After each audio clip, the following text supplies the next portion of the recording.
Department of Humanities and Social Sciences to enlighten us about this great leader.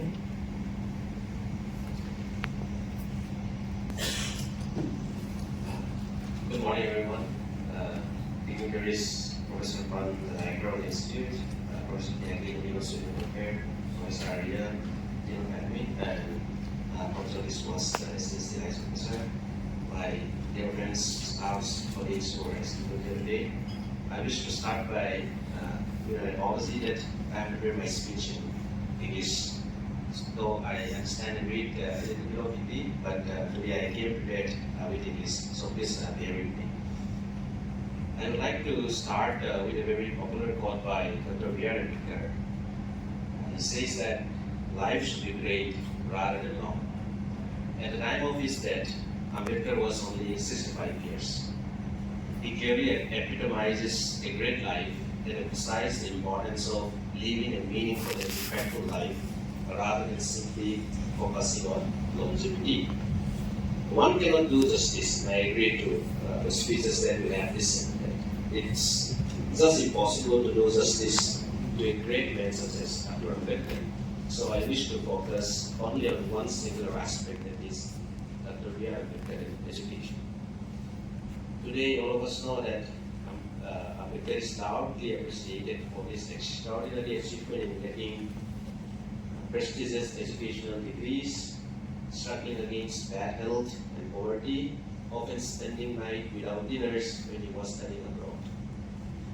His great academic achievements include PhD from Columbia University and London School of Economics in 1927 and 1932 respectively, and history in legal affairs and qualifications barrister in law distinguished him from many of his contemporaries.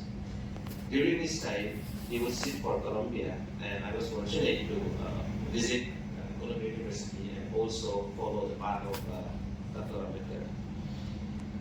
He would sit for hours studying the law library, and his coursework during his 3 years at Columbia includes 29 courses in economics, 11 in history, 6 in sociology, 5 in philosophy, 4 in anthropology, 3 in politics, and 1 each in elementary French and German.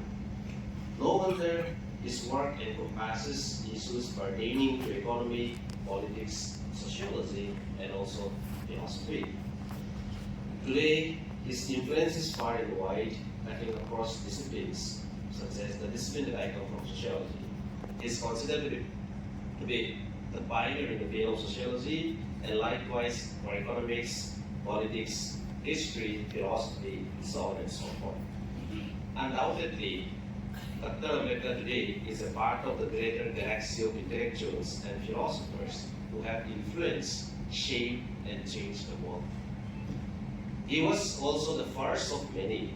He was the first Indian to pursue a doctorate in economics from abroad. He was the first law minister.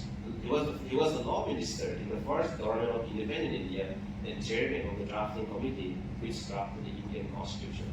And I think we have seen I saw the documentary of the very inspiration, the foundation which have built, modern India today. Also, I want to go a little backward. He passed his matriculation in 1907 and entered Elphinstone College in Mumbai, where he was reported as the first from the Mahar community to be admitted into the college. His promise as a scholar was recognized early on when he passed his English Fourth Standard examinations, celebrations for the same were organized by the community he comes from. By the time India got its freedom from the British imperialism, Ambedkar was one of the tallest Indian nationalist figures. As the architect of India's new constitution, he contributed immensely to the foundational ideas of modern republic, and one cannot but credit him for his contribution to the making of modern India. A true patriot who dedicated his life to his countrymen, who stand for the poor and the downtrodden, and in whose voice, life and work, many continue to seek hope and a reason to live. Today, the life and thought of Ambedkar has emerged as a field of study in itself, demonstrated by the recent biographical sketches by brilliant academic minds that delve deep into the into his writings, trying to decode new meanings and substance. The last 2 days, I counted 14.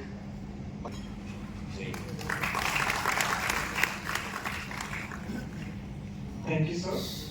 Now I request you, ladies.